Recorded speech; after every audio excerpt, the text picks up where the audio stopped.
Hello what's up guys, this is Siddharth and welcome back to our new video guys. आज मैं आपके लिए फिर से एक और न्यू जैकिंग फाइल लेकर आ चुका हूँ, ठीक है, जिसमें कि आपको 2k14 से लेकर 2k19 या 20 तक आपको जैक अकाउंट मिल जाएंगे, ठीक है। और ज़्यादातर इसमें 2k14, 15 और 16 तक के मिलते हैं, ठीक है। रेयरली 17 या 18 के आ जाएं, ठीक है। और मतलब ओल्ड एज अकाउंट ही मिलते हैं इसमें। तो अपने चलते हैं होम स्क्रीन पर नहीं, मतलब अपने पाइड्रॉइड की स्क्रीन पर, ठीक है। अब मेरा फ़ोन कुछ ज़्यादा ही हैंग करता है गाइज, तो इसलिए मैं डायरेक्ट ही इसमें पाइड्रॉइड में अपना बॉट टोकन और चैट आईडी जो वगैरह मेरी है, तो वही डाल के मैं स्क्रीन को स्टार्ट कर रहा हूँ, ठीक है।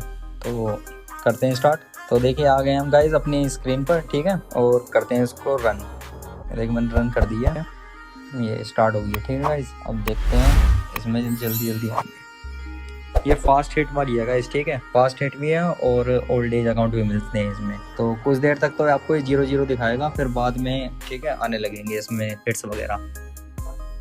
ये देखिए गुड यूजर वगैरह आ चुके हैं, ठीक है। ज़्यादा टाइम नहीं लगता है इसमें, बहुत जल्दी आ जाते हैं हिट्स वगैरह, ठीक है। तो वेट करते हैं हम थोड़ा बहुत।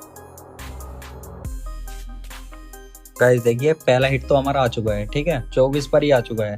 बहुत ज़्यादा फास्ट फाइल है गाइस ये, ठीक है। आप लोग इसे ज़्यादा नहीं, आधे घंटे भी चलाओगे ना तो आप लोगों के 20 से 25 हिट आराम से निकल जाएंगे। तो आप लोग इसको फाइल को चला के देखना, ठीक है। मैं इसको ना अपने टेलीग्राम चैनल पर अपलोड कर दूंगा, आप लोग वहाँ से इसको एक्सेस कर सकते हैं, ठीक है। तो मिलते हैं आपको नेक्स्ट वीडियो में गाइस। आज की वीडियो में यही था, और इस फाइल को रन करके देखना। और मेरे को ना टेलीग्राम का जो चैनल वगैरह, टेलीग्राम का जो चैट बॉक्स हमारा, उस पर मेरे को बताना कि कैसे लग रही है फाइल, ठीक है। और आप लोगों के हिट्स आ रहे हैं नहीं आ रहे हैं, ठीक है। तो मिलते हैं आपको नेक्स्ट वीडियो में गाइस, तब तक के लिए बाय।